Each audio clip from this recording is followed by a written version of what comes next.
Hi guys, welcome back to another video. Let's now continue with our function programs. So let's clear this one here. So in this program, I'm going to demonstrate how we work with functions that has no arguments, okay?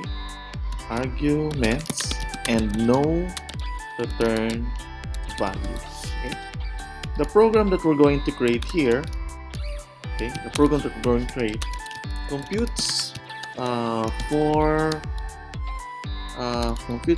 the simple interest, okay, and then simple interest there, and then the formula in computing the interest is simple interest is equals to principal multiplied by rate multiplied by time then divided by 100.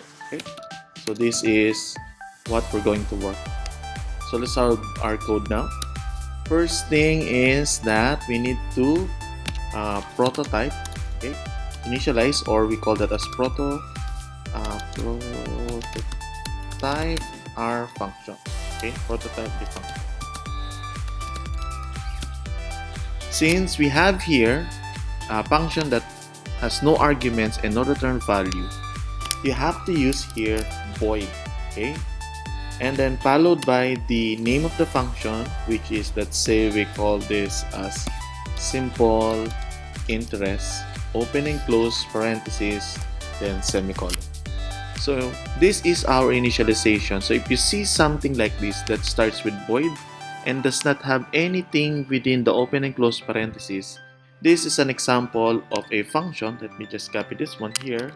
Functions that has no arguments and no return value. Okay, then we don't have the function yet, so we're going to create. So let me delete this line here. Now in the main function, this is our main function. Once the program or the compiler executes, what happens is that the compiler will not know, okay, there is a function that you create which is simple interest. Then once we go inside the main function here and then sees this function, so let's just copy this one. Okay, this will automatically call for the function. Okay, this will automatically call for the function. Now let's now create the function here. So as practice, functions are written after the main program here. You could put it after, but in most cases most functions are written after the main function. Okay, so let's now create a function. First thing is, take note, the function has no argument and no return value, so we start with void followed by the name of the function, which is simple interest, open and close parentheses, then open and close curly brace. Okay, the next thing to do is that let's now initialize our variables. So let's have our variables here. Compute for the simple interest, I'm going to use here float followed by p, okay, r, t, and then si. Okay. Then next is we're going to ask the user to enter cout, enter the principal, okay, principal, rate, and time. Okay, next is, okay, let's have some colon here, colon there. Then let's have our cin function, so principal, rate, and then time. Then let's compute simple interest is equals to principal, principal multiplied by rate multiplied by time divided by 100, then semicolon.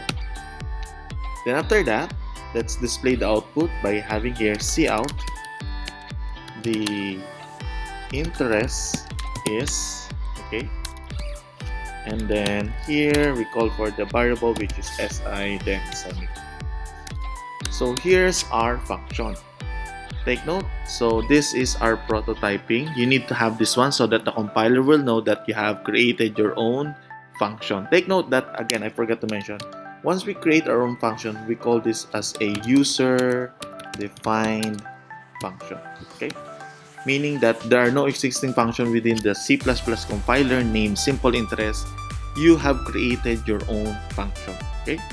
So once you have initialized it, so inside the main body or main function here, and the compiler sees this line, so it means that you are calling already the function.